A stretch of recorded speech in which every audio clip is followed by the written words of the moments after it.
Hello student, कैसे आप सब। उम्मीद है बढ़िया होंगे और बोर्ड एग्जाम की तैयारी कर रहे होंगे। आप क्लास 9th में हैं और 11 अप्रैल 2023 को आपका हिंदी का एग्जाम है।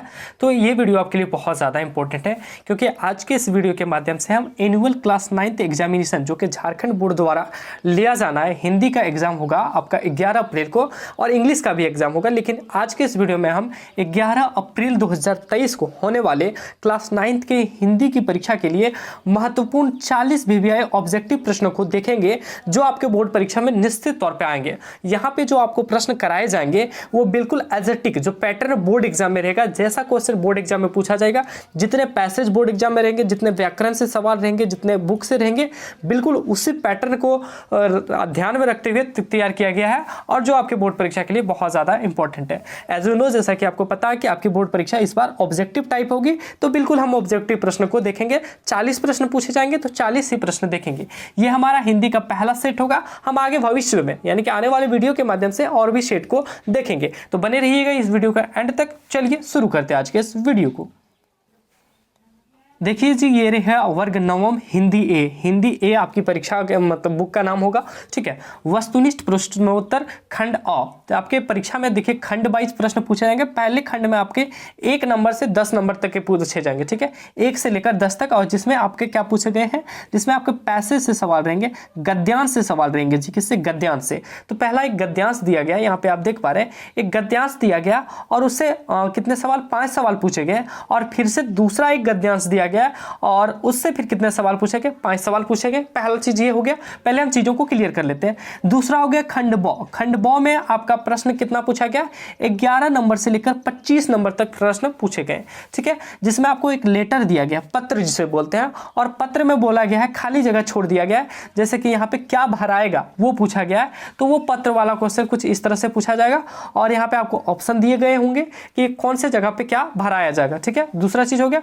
फिर यहाँ पे आपको उसी में 16 से लेकर 25 नंबर तक सवाल पूछे जाएंगे, जिसमें आपको व्याकरण पूछा जाएगा। व्याकरण मतलब ग्रामर से प्रश्न पूछे जाएंगे।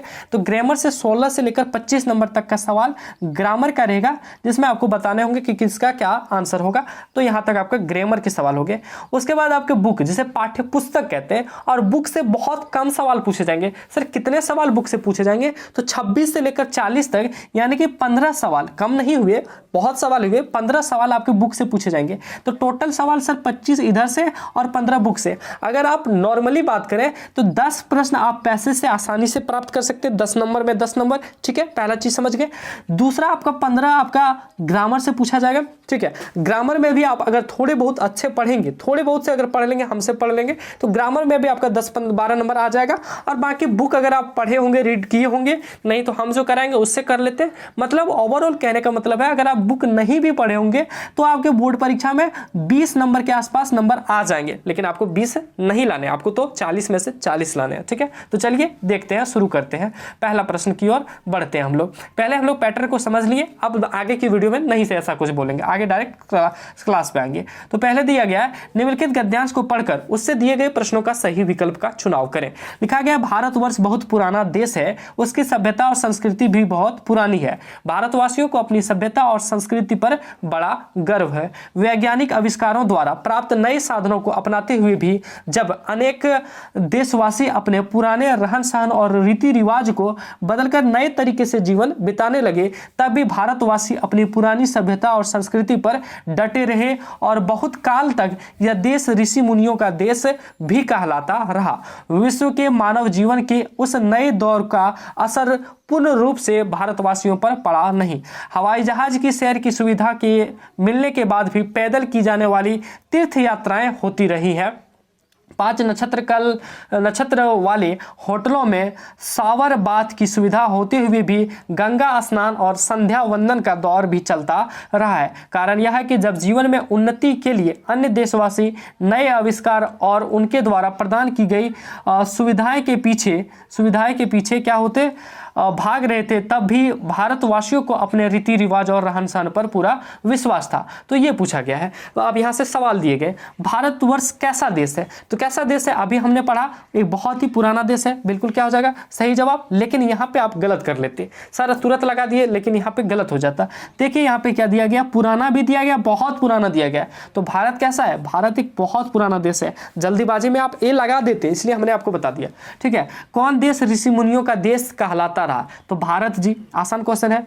सावर बाथ का क्या अर्थ है? सावर बाथ जानते हैं जी, जो झरना टाइप का जो स्नान होता है, जो होटल में लगा होता है, जिसे सावर कहते हैं, ठीक है। जैसे ऊपर से पानी गिरता है, नीचे बैठ के नहाते हैं, तो झरना स्नान को सावर बाथ कहते हैं। तो ये भी बहुत ईजी है, ठीक है। भारतवासी किस पर डटे रहे? किस चीज पे डटे रहे? तो पुरानी सभ्यता और संस्कृति पर। बिल्कुल सर, आसान क्वेश्चन बोर्ड पूछ रहा है तो ऐसे ही पैसेज में रहेगा क्या हमारे बोर्ड एग्जाम में? बिल्कुल जी, ऐसे ही बोर्ड एग्जाम में भी आपके प्रश्न रहेंगे जैसा यहाँ पे पूछ रहा है। अगला प्रश्न देखते हैं। अगला प्रश्न है, हवाई जहाज की सैर की सुविधा मिलने के बाद भी तीर्थ यात्राएं किस प्रकार होती रही? तो सर पैदल चलकर होती रही। बिल्कुल आसान क्वेश्चन था। ऐसा क्वेश्चन बोर्ड एग्जाम में आएगा तो फोड़ के आ जाएंगे, 5 में से 5 आएगा, बिल्कुल है। चलिए दूसरा है कि निम्नलिखित गद्यांश को पढ़कर उससे दिए गए प्रश्नों का सही विकल्प है। अब है, हम जिस तरह भोजन करते हैं गाछ बिरछ भी उसी तरह, गाछ बिरछ जानते हैं पेड़ पौधे, गाछ बिरछ भी उसी तरह भोजन करते हैं। हमारे दांत है, कठोर चीज खा सकते हैं। नन्हे बच्चों के दांत नहीं होते हैं, वे केवल दूध पी सकते हैं। गाछ बिरछ के दांत नहीं होते हैं, इसलिए वे केवल तरह द्रव्य या वायु से भोजन ग्रहण करते हैं। गाछ वृक्ष जड़ के द्वारा माटी से रसपान करते हैं। चीनी में पानी डालने पर चीनी गल जाती है। माटी में पानी डालने पर उसके भीतर बहुत से द्रव्य गल जाते हैं। गाछ वृक्ष वे ही तमाम द्रव्य सोखते हैं। जड़ों का पानी न मिलने पर पेड़ का भोजन बंद हो जाता है, पेड़ मर जाता है। खुर्दबीन से अत्यंत सूक्ष्म पदार्थ स्पष्टता से, यहाँ खुर्दबीन लिखा गया लेकिन दूरबीन होगा, हो सकता है खुर्दबीन भी हो, देखे जा सकते हैं। पेड़ की डाल अथवा जड़ का उस अंतर द्वारा परीक्षण करके देखा जा सकता है कि पेड़ में हजारों हजार नल हैं। इन्हीं सब नलों के द्वारा माटी से पेड़ के शरीर के रस का संचार होता है। तो बिल्कुल एक छोटा सा पैसेज दिया गया, आसान सा पैसेज दिया गया और उसी से रिलेटेड क्वेश्चन पूछा गया गाछ वृक्ष का क्या अर्थ होता है? जी, गाछ वृक्ष का क्या अर्थ होता है? ये क्वेश्चन नहीं जानते हैं आप? पेड़ पौधे होता है सर गाछ वृक्ष का अर्थ, बिल्कुल सही बात। गाछ वृक्ष के क्या नहीं होते हैं? सर क्या नहीं होते? दांत नहीं होते हैं क्या दांत? गाछ वृक्ष के दांत नहीं होते हैं। अगला पूछा गया गाछ वृक्ष किस के द्वारा माटी से रसपान करते हैं? तो किसके द्वारा करते हैं सर? ये तो बहुत इजी है, तना के द्वारा करते हैं, ठीक है। सॉरी किसके द्वारा करते हैं? तो ये किसके द्वारा करते हैं? तो जड़ के द्वारा करते हैं सर। गाछ वृक्ष किससे रसपान करते हैं? जड़ के द्वारा, ऊपर दिया गया था। पेड़ कब मर जाता है? जी, पानी नहीं मिलता तब मर जाता है। बिल्कुल सर, आसान क्वेश्चन पूछा जा रहा है। चलिए अगला प्रश्न 10वां, पेड़ के शरीर में रस का संचार किससे होता है? यानी कि पेड़ से के जो शरीर है उसमें रस का संचार किससे होता है? तो माटी से होता है जी। तो ऑप्शन नंबर सी हो जाएगा इसका करेक्ट आंसर। तो 10 प्रश्न में से आप 10 में से 10 ला सकते हैं यहाँ पे, ठीक है। 10 में से 10 तो आपको ये बेनिफिट दे रहा है, बोनस के तौर पे दे रहा है। आसान सा गद्यांश पूछेगा, 2 गद्यांश पूछेगा, 5-5 नंबर, और आप आसानी से ला भी सकते हैं। चलिए अगला देखते हैं। अगला दे रखा है जी, यहाँ पे थोड़ा छोटा कर लेते हैं ताकि सारे के सारे प्रश्न एक ही में आ जाए, ठीक है। तो दिया गया खंड बौ में देखिए एक लेटर दिया गया और व्याकरण से सवाल दिए गए। 11 से लेकर यहाँ पे 15 नंबर, यानी कि 5 सवाल लेटर वाला पूछा जाएगा, पत्र वाला, ठीक है। और बाकी सवाल पूछा जाएगा व्याकरण से। हालांकि ये भी एक व्याकरण का ही पार्ट है। तो इसमें देखिए एक लेटर आपको दिया गया है और पूछा जा रहा है 11 number, 12 number, 13 number, 14 number, 15 number में कौन सी भराएगा, क्या भराएगा, ठीक है। तो ये पूछा जा रहा है। तो आप सबसे पहले लेटर को देखिए। मेरे प्रिय मित्र नमस्कार, तुम्हारा डैश मिला, तुम्हारा क्या मिला? तो यहां से आप खोजिएगा सर, तुम्हारा दोस्त मिला, भाई मिला, पत्र मिला, सामान मिला। तो क्या हो जाएगा? तुम्हारा पत्र मिला। उसके बाद देखिए खुशी हुई तुम वाद विवाद डैश में प्रथम आए हो। वाद विवाद क्या होता है? कार्यकलाप होता है, नहीं होता है, क्या होता है? वाद विवाद प्रतियोगिता होती है। वाद विवाद क्या होता है? प्रतियोगिता में क्या आए हो? तो प्रथम आए हो, ये हो गया। अगला बोला गया है प्रथम आए हो। मैं डैश नहीं सकता कि कितना खुश हूं। मैं बोल नहीं सकता, मैं कह नहीं सकता, मैं बता नहीं सकता, मैं बात नहीं सकता। तो इसमें क्या हो जाएगा प्यारे बच्चों? इसमें क्या हो जाएगा 13वें नंबर पे? तो हो जाएगा मैं कह नहीं सकता, बोल नहीं होगा, इसमें होगा मैं कह नहीं सकता कि कितना खुश हूं, ठीक है। तुम इसी तरह मन लगाकर पढ़ाई के साथ साथ विद्यालय के अन्य डैश में भाग लेते रहो, विद्यालय के अन्य क्या क्रियाकलाप, कामकाज, काम या नाम। तो सही जवाब हो जाएगा विद्यालय के क्रियाकलाप। अच्छा, विद्यालय के कामकाज में भाग लेंगे, नहीं ना लेंगे, क्रियाकलाप में भाग लेंगे। अगला प्रश्न दिया गया है इससे तुम्हें डैश फायदा होगा, इससे तुम्हें क्या होगा, थोड़ा बहुत कम फायदा होगा, थोड़ा फायदा होगा, बहुत फायदा होगा या नहीं फायदा होगा। तो सही जवाब हो जाएगा इससे बहुत फायदा होगा। तो ये था आसान से 5 सवाल पूछे गए आपके पत्र से और बिल्कुल आसानी से आप 5 में से 5 नंबर ला सकते हैं। चलिए आगे देखते हैं। अब विद्वान का स्त्रीलिंग रूप होगा, विद्वान का स्त्रीलिंग क्या होगा, 16 से लेकर 25 तक विद्वान का स्त्रीलिंग रूप क्या होगा। 15 प्रश्नों तक देखा। अब आगे देखते हैं। आगे दिया गया निम्नलिखित प्रश्नों में से सही का चुनाव करें। यहाँ से पूछा गया किसका, तो यहाँ से व्याकरण पूछा गया। बोला गया विद्वान का स्त्रीलिंग रूप होगा, तो विद्वान का स्त्रीलिंग रूप क्या होता है जी, विदुषी होता है। याद रखिएगा, आपको व्याकरण याद करने होंगे बहुत सारे। विद्वान का स्त्रीलिंग रूप क्या होता है, विदुषी होता है। अगला है एक का बहुवचन क्या होगा, एक का बहुवचन क्या हो जाएगा जी, अनेक हो जाएगा। ठीक है। अगला इसमें से संख्यावाचक विशेषण कौन है, यानी कि जिसमें संख्या आ रहा है, तो संख्या किस में आ रहा है जी, 4 आदमी में आ रहा है, तो 18 का सी हो जाएगा। अगला है रचना की दृष्टि से वाक्य के कितने भेद हैं, तो याद रखिएगा रचना की दृष्टि से वाक्य के 3 भेद हैं। कितने जी, रचना की दृष्टि से वाक्य के 3 भेद हैं। अगला है इनमें से आंख का पर्यायवाची कौन नहीं है, आंख का नयन होता है, बिल्कुल सही बात है। लोचन होता है, सही होता है। चक्षु भी आंख का पर्यायवाची शब्द है, यानी कि कौन नहीं है, तो नसिका जो है वो आंख का पर्यायवाची नहीं बल्कि नाक का पर्यायवाची शब्द हो जाता है। ठीक है। अगला 21वां नंबर देखते हैं। ने चिन्ह का प्रयोग किस कारक में होता है, तो आप पढ़ते होंगे कर्ता ने कर्म को करण से संप्रदान को के लिए आपदान में पर, तो ये सब चीजें आप पढ़ते होंगे। तो कर्ता ने, तो क्या हो जाएगा, कर्ता ने, तो कर्ता ने, तो पहला आंसर हो जाएगा कर्ता ने। ने चिन्ह का प्रयोग किस कारक में होता है, तो कर्ता कारक में। अगला है कमर कसना मुहावरे का क्या अर्थ है। देखिए क्या क्या चीजें पूछ रही है, पुल्लिंग स्त्रीलिंग पूछ रहा है, पर्यायवाची पूछ रहा है, मुहावरा पूछ रहा है, कारक पूछ रहा है, तो ये सब चीजें आपको पढ़ लेनी है। कमर कसना मुहावरे का क्या अर्थ है, तो सही जवाब हो जाएगा प्यारे बच्चों तैयार होना। कमर कसना यानी कि तैयार होना। क्या करेगा, कमर को कस देगा या कमर को ढीला करेगा, तो ऐसा नहीं है, तैयार होना। अगला है गालियां तो डैश बच्चे देते हैं, गालियां कौन से बच्चे देते हैं, अच्छे बच्चे गालियां देते हैं, नहीं ना, सच्चे नहीं, सब ये नहीं, गंदे बच्चे गालियां देते हैं। आप लोग तो गंदे नहीं है, आप लोग क्या है, अच्छे बच्चे हैं।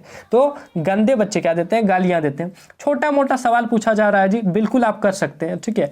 अगला है वह घर गया और काम में लग गया, यह किस प्रकार का वाक्य। देखिए जिसमें और बीच में कोई भी चीज ऐसा लगा जिससे वाक्य क्या हो, 2 भाग में बंट गया, तो संयुक्त वाक्य हो जाएगा। ठीक है। कौन सा वाक्य हो जाएगा, संयुक्त वाक्य हो जाएगा। जैसे वह घर गया और काम में लग गया, वह खाना खाया और पढ़ने लग गया, वह खेला और सो गया, वह लिखा और नहाने गया, तो ऐसा कुछ अगर रहे वो और लगा हो तो याद रखिएगा संयुक्त वाक्य होगा। आदर का सही विलोम शब्द क्या होगा, तो विलोम मतलब उल्टा शब्द क्या होगा, तो आदर का क्या हो जाएगा प्यारे बच्चों, निरादर। चलिए आगे देखते हैं। बिल्कुल आसान सवाल पूछा सर, इसमें क्या क्या पूछे एक बार रिवाइज बता दीजिए। एक तो पर्यायवाची शब्द पूछा, एक पुल्लिंग स्त्रीलिंग पूछा गया। ठीक है। तीसरा क्या पूछा गया, मुहावरा पूछा गया, एक वचन बहुवचन पूछा गया, विलोम शब्द पूछा गया। ठीक है। तो इन सब चीजों को आपको कर लेना है ताकि आपको बोर्ड एग्जाम में दिक्कत ना हो। अगला है बुक से आपका क्वेश्चन दिया गया है। पहला क्वेश्चन है 2 बैलों की कथा में 2 बैलों का नाम है, 2 बैलों की जो कथा है उसमें 2 गो बैल है, उसका क्या नाम है, तो सही जवाब हो जाएगा सर हीरा और मोती।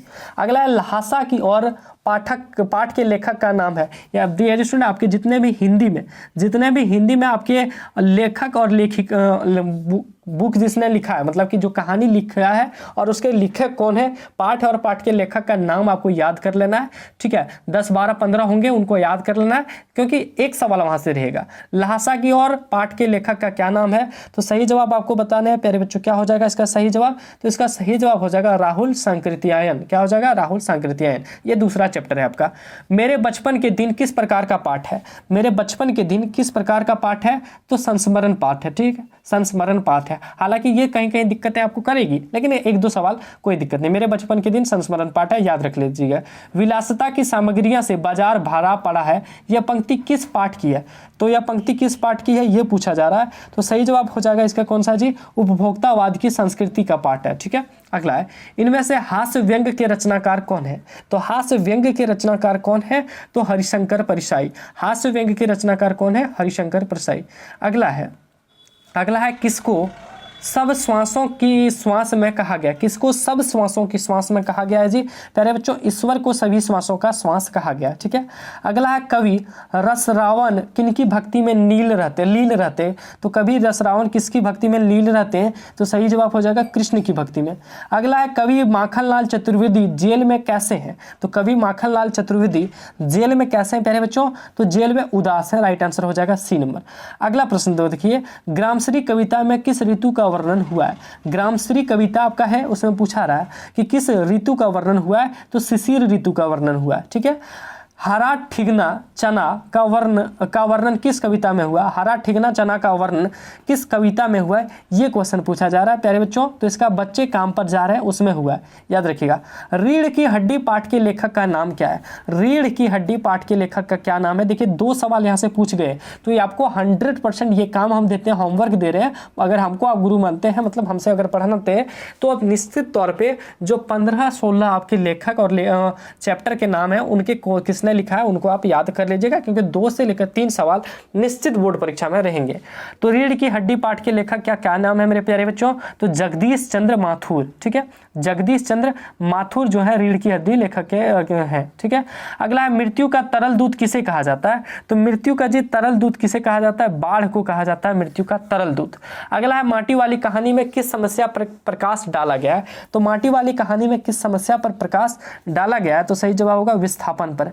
अगला है रीढ़ की हड्डी पाठ में विवाह योग्य कन्या का नाम क्या है? जिसका विवाह होने वाला था, जो योग्य थे, उन कन्या का क्या नाम था? तो सही जवाब क्या था प्यारे बच्चों? उमा था। क्या था? उमा। अगला है इस जल में प्रलय पाठ में किस शहर में आई बाढ़ का वर्णन किया गया है? तो कौन से शहर में आई बाढ़ का वर्णन किया गया है? तो पटना में आई बाढ़ का वर्णन किया गया है। प्यारे बच्चों, ये थे आपके बोर्ड एग्जाम के लिए बहुत ज्यादा इंपॉर्टेंट 40 प्रश्न, और यही पैटर्न आपका हिंदी में रहेगा। ठीक है, यही पैटर्न आपका हिंदी में रहेगा।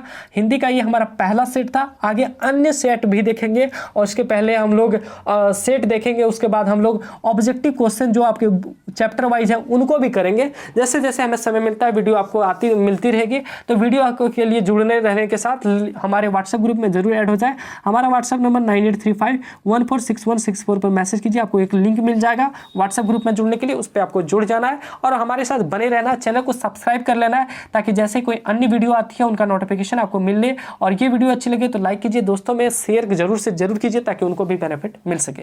मिलते हैं अगले वीडियो में, तब तक के लिए सभी को धन्यवाद। जय हिंद, वंदे मातरम।